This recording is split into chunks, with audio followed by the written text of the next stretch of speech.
A sentence that repeats over and over throughout the Bible. Every time an angel appears before someone, the same warning follows.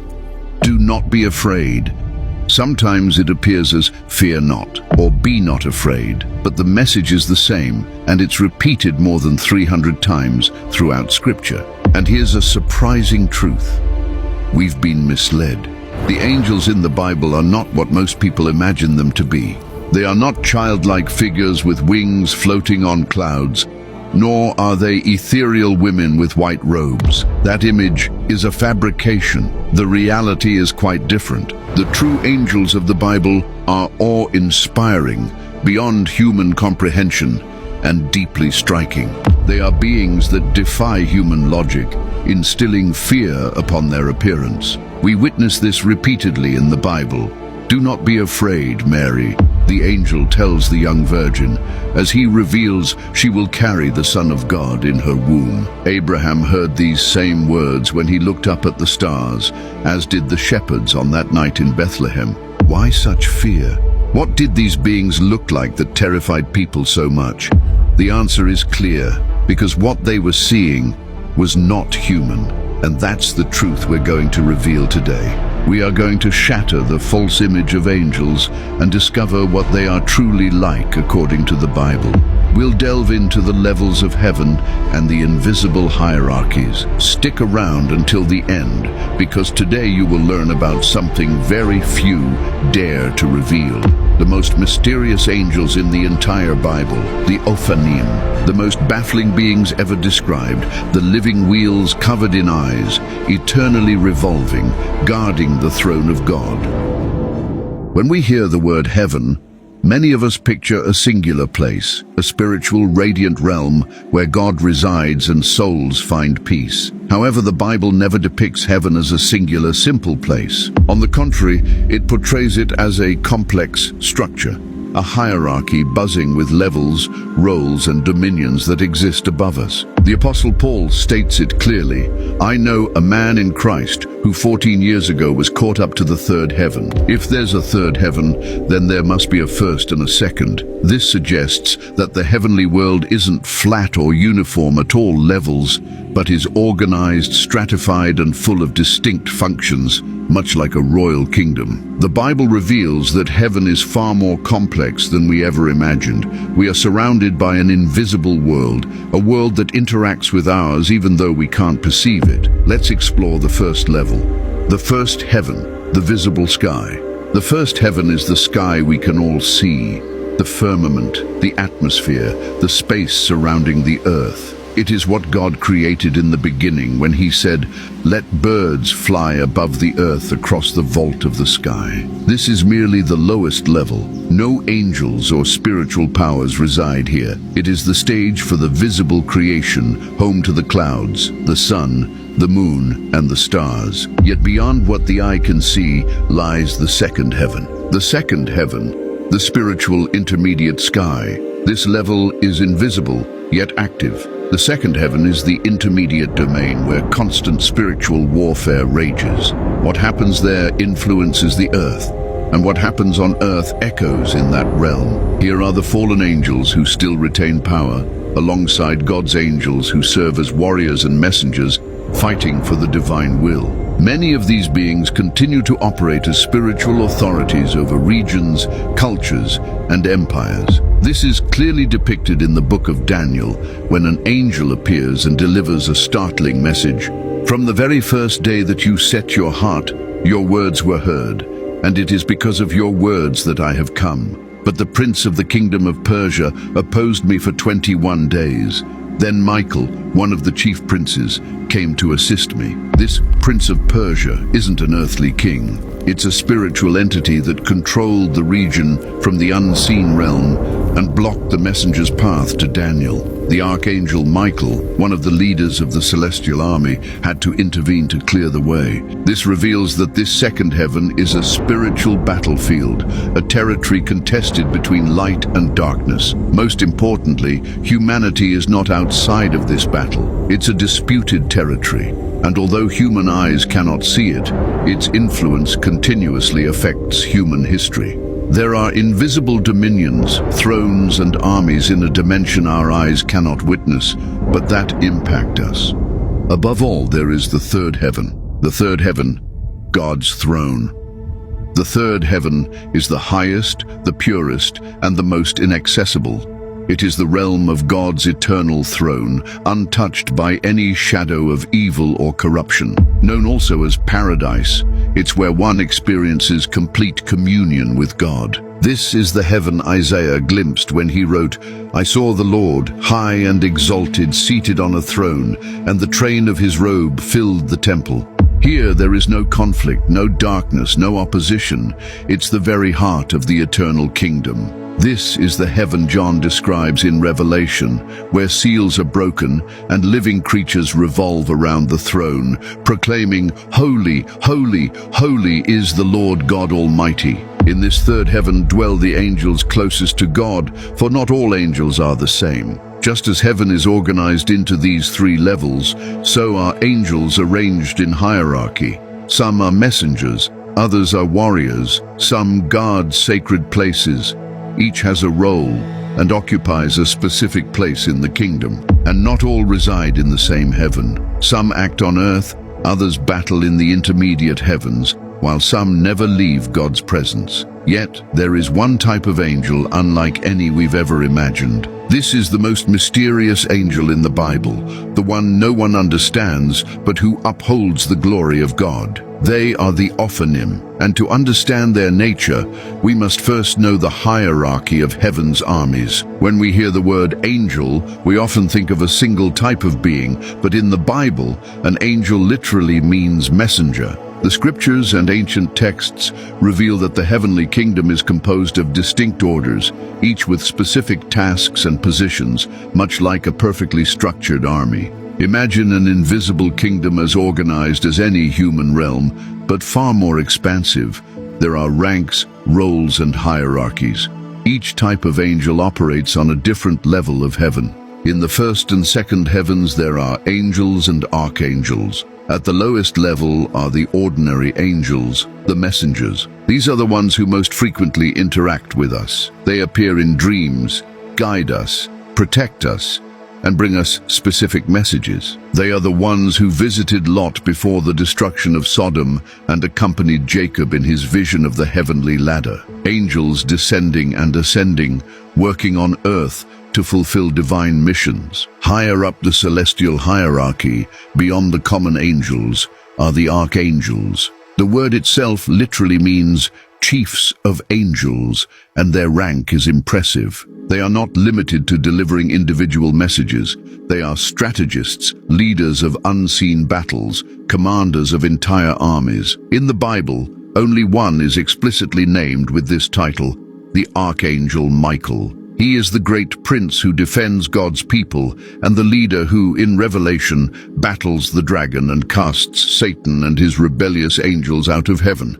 Yet Michael does not stand alone. Judeo-Christian tradition, reflected in texts like the Book of Enoch and the Book of Tobit, reveals that there are other archangels of great significance. The Archangel Gabriel is the herald of profound revelations. He appears in the book of Daniel to explain prophecies, and later he stands before Zechariah to announce the birth of John the Baptist, and months after that, before Mary to inform her that she will bear the Son of God. The Archangel Raphael, the healer and protector, accompanies young Tobit, rescues him from danger, vanquishes an evil spirit, and restores the sight of Tobias his father. He himself declares, "For I am the angel Raphael, one of 7 who stand before the Lord." Lastly, the Archangel Uriel, mentioned in the book of Enoch, emerges as the illuminator of prophecies, revealing secrets about the end times and the nature of divine glory. These 4 names are just a glimpse, for in apocryphal texts there is talk of even 7 archangels who stand before God's throne, each with specific missions. However, despite their authority and closeness to us, archangels are not at the top of the hierarchy. They are part of what tradition calls the third hierarchy, closest to the human world, and above them are even higher orders, dedicated not to waging war or bringing messages, but to living in the very presence of God. Higher up in the third heaven, we find the cherubim. Cherubim are the guardians of the sacred. They watch over the places where God's presence resides. The first mention of them in the Bible is in Eden, when man is expelled and God places cherubim with a flaming sword to protect the path to the tree of life.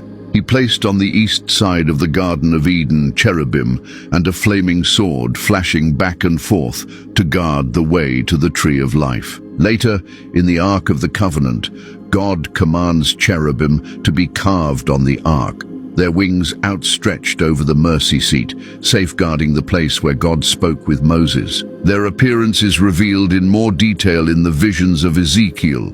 4 faces of a man, lion, ox, and eagle, with 4 wings, straight legs like those of a calf, and a gleam of bronze. Even higher are the seraphim closest to the throne. Their name means burning ones or fiery ones. These are beings of fire, of pure light, so near to God's presence that they appear ablaze, like living embers. Isaiah saw them around the throne of God and reveals to us their appearance. I saw the Lord, high and exalted, seated on a throne. Above him were seraphim, each with 6 wings. With 2 wings they covered their faces, with 2 they covered their feet, and with 2 they were flying. Their voices were not gentle. Isaiah says they called out to each other, and their words echoed through the temple. Holy, holy, holy is the Lord Almighty.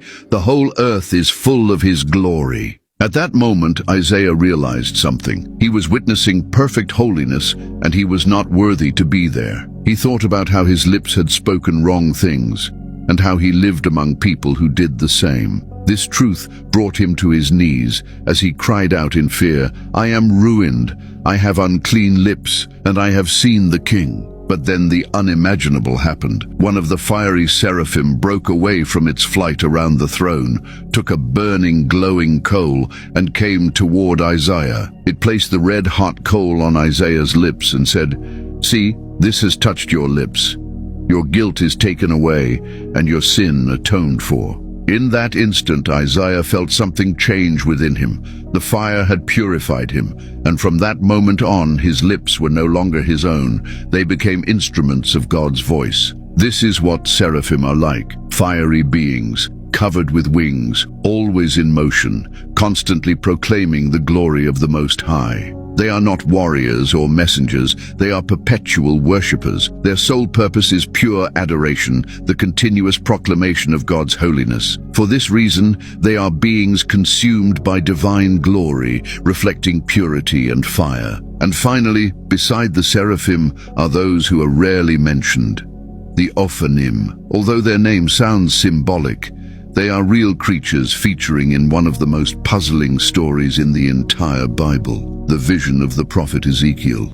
Ezekiel was far from home, exiled in Babylon. Jerusalem had fallen, the temple lay in ashes, and the promised land seemed to have been forgotten by God. But then God revealed something far more unsettling to him. It wasn't a vision of the past, nor a promise for his present. It was a revelation of the future. Ezekiel recounts the moment with precision. In my 30th year, in the 4th month on the 5th day, while I was among the exiles by the Kebar River, the heavens were opened, and I saw visions of God. The river Kebar was a grand canal near Babylon, an artery of water used for trade and the forced labor of the exiles. In that place lived a marginalized Jewish community, far from the temple and far from God. For 5 years, Ezekiel lived among the exiles, watching as the people repeated their mistakes even in a foreign land. But suddenly the heavens opened.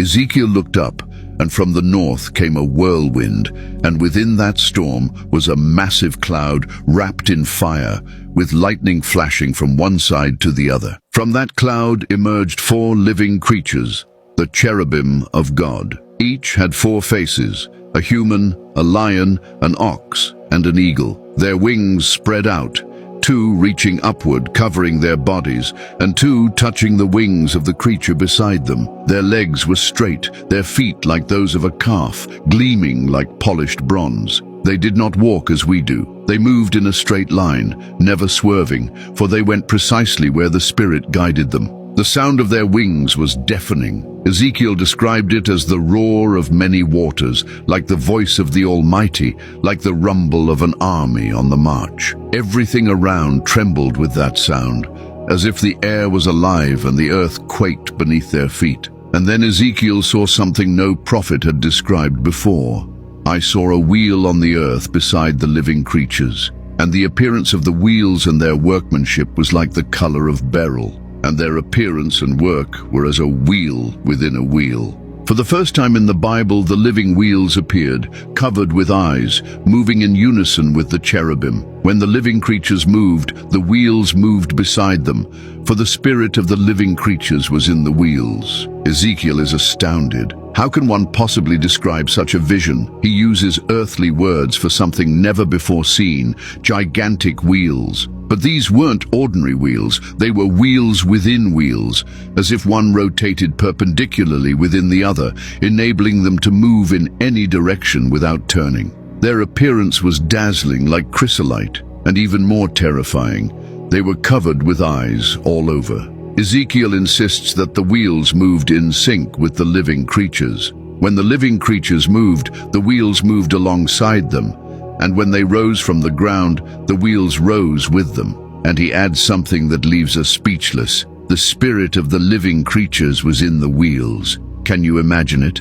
They are part of a perfect celestial organism, as if God's throne itself were alive and in constant motion. The wheels had no separate will. They did not act on their own, but were so closely connected to the cherubim that they seemed like a single being. Wherever one went, they all went, and wherever one looked, they all turned. They do not speak or announce any words, for their function is not to bring news or execute judgments. They are simply there to convey glory, being the mobile base of the heavenly chariot, the living support of God's throne. Yet everything that Ezekiel saw holds profound meaning. The wheels were covered with eyes all over. There was no blind spot, no hidden place. The eyes see everything, representing something only God possesses, omniscience. He sees all, and the eyes on the wheels declare that his knowledge is absolute. The wheels never stop. They move with a constant flow. They rise and fall, perfectly synchronized with the cherubim. This isn't just a display of power, it's a symbol of God's omnipresence. His throne isn't fixed in a single place, he is everywhere at once. His presence spans the heavens, crosses the seas, penetrates prisons, and even rises in exile. But why a wheel within a wheel? Why such an improbable design? This form represents something beyond our comprehension: infinity, eternity, and divine mystery. A wheel inside another wheel, spinning endlessly, with no beginning or end, independent of human axles. This is God, eternal, limitless, beyond any framework. What is incomprehensible to us is natural to him, a perfect system needing no instructions. Ezekiel observes and repeats, they moved with the Spirit. There is no voice directing them, no external commands, no need for maps or paths, because God's Spirit itself is their guide. Ezekiel discovers that God's glory isn't tied to a place. The heavenly throne is not static. It moves, and his presence can manifest anywhere. Yet, Ezekiel's vision isn't an isolated event. Throughout the Bible, other prophets and visionaries have glimpsed the heavens, and their words fit together like pieces of the same puzzle. Daniel, for instance, witnessed something astonishing as he gazed upon the end of times. I kept watching until thrones were set in place, and an Ancient of Days took his seat. His clothing was as white as snow, and the hair on his head like pure wool. His throne was flaming with fire, and its wheels were all ablaze. There they are again, wheels associated with the throne, wheels ablaze that are no mere embellishments, but symbols of God's movement, power, and active presence. Centuries before Christ, the prophet Zechariah also glimpsed a piece of this mystery. Behold, 4 chariots emerged from between 2 mountains, and the mountains were made of bronze. In the first chariot were red horses, in the second black horses, in the third white horses, and in the fourth dappled horses. These chariots were sent to traverse the earth, messengers and executors of divine judgments. This apocalyptic imagery suggests movement, commands fulfilled, a heaven that acts within human history. In the final book of the Bible, John is taken up in spirit and describes the eternal throne. And around the throne were 24 thrones. Seated on the thrones were 24 elders. And around the throne and above the throne were 4 living creatures full of eyes in front and behind. Again, the same structure. A greater throne, lesser thrones, living creatures covered with eyes, all forming an organized celestial court. When you piece together these testimonies, the image becomes clearer. We are not looking at isolated visions, but fragments of a single design, a structured heaven, a real kingdom, a throne that moves, and a court that functions like a living organism. Wheels, chariots, fiery beings, elders on thrones.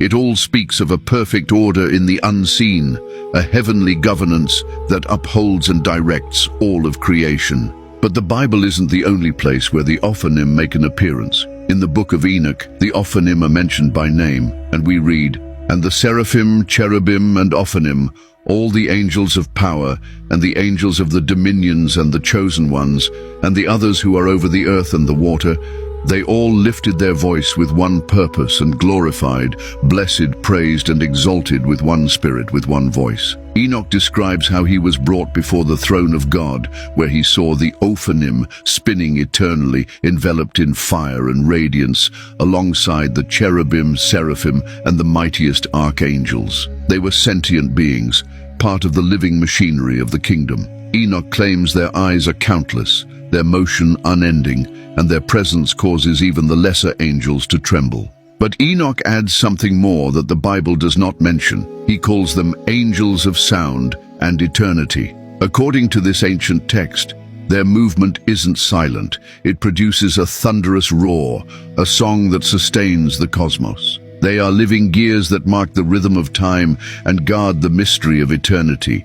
They are voices without mouths, hymns without words, resonating before the throne of the Almighty. Not only do Jewish texts mention them, but centuries later in Christian theology, the enigmatic Pseudo-Dionysius the Areopagite included them in his renowned hierarchy of celestial beings. Here, the Ophanim are identified as part of the thrones, the highest tier in the 9 celestial hierarchies, standing alongside seraphim and cherubim. Dionysius describes them as bearers of justice and divine governance, entities so close to God that they embody his will without the need for words. When we ponder these ancient visions, we might dismiss them as distant tales, yet the Bible tells us something different. Paul wrote, "For our struggle is not against flesh and blood, but against principalities, against powers, against the rulers of the darkness of this world, against spiritual wickedness in high places." This implies that the invisible realm directly impacts our experiences in the present. Angels, including these mysterious Ophanim, are not merely symbolic. The Bible asks, "Are they not all ministering spirits sent forth to minister for those who shall be heirs of salvation?" Invisible realities surround us, spiritual movements that sustain, protect, and fulfill God's will as we go about our daily lives without noticing. God's throne isn't fixed in a corner of the universe. It moves, it advances, for his glory is not confined to a temple or a moment in the past. And now, after gazing at the heavens and peering into the mystery of the Ophanim, the words that started it all resonate with newfound power. Do not be afraid. Fear not what you do not understand. Fear not the invisible, nor the mysteries of heaven. Open your spiritual eyes. Let this vision ignite your faith. Seek the truth and surrender to what surpasses your understanding. And now, after all you have heard, I ask you, do you feel there are angels acting around you, even though you can't see them? We live in times where the spiritual and the earthly intersect more than we imagine, and what once seemed ancient is more alive than ever. And you, do you recognize traces of what you've heard today in what happens around you? Have you seen signs? Leave your comment in the comment box. And if you want us to continue exploring these hidden mysteries of the Bible, give the video a like and share it, because that's how we'll know we should keep revealing more secrets of the kingdom, more visions, and more prophecies being fulfilled before our eyes. And if you want to delve even deeper, click now on the video you see on the screen, the Book of Isaiah. For Isaiah was the prophet who saw it all. He saw the heavens open, the fall of empires, heard the seraphim, and left warnings of the end times. But Isaiah not only witnessed judgment, he also foresaw eternal hope. He envisioned the Messiah before his birth and was the first to proclaim the great promise of a Savior who would come to take away the sin of the world. If this topic has moved you, what you will discover in the book of Isaiah will impact you even more. Blessings. With a high-definition 12.3-inch infotainment system,